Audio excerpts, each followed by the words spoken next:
To'ylarimizda kelin-kuyovning olov atrofida aylanishi ko'pchilik uchun shunchaki bir qiziq tomosha bo'lib qolgan. Lekin bu odat qayerdan kelgani va nima uchun bugungi kunda bu odatga ehtiyotkorlik bilan qarashimiz kerakligini bilasizmi? Keling, bu olovli urfni asl yuzini ochamiz. Tarixan qaraganda bu odat diyorimizga islom kirib kelishidan ancha avvalgi davrga, zardoshiylikka borib taqaladi. O'sha paytda insonlar olovda muqaddas bir kuch bor va u barcha yomonliklarni haydaydi deb ishonishgan. Kelin va kuyov olov atrofida 3 marta aylanar ekan, ramziy ma'noda olovdan poklik va baxt so'rashgan.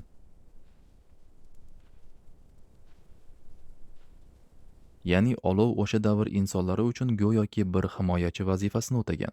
Lekin keling, masalaga bugungi kunda va e'tiqodimiz nuqtai nazaridan qaraymiz. Islom dini kirib kelgach, bu kabi amallar o'z ahamiyatini yo'qotgan. Nega?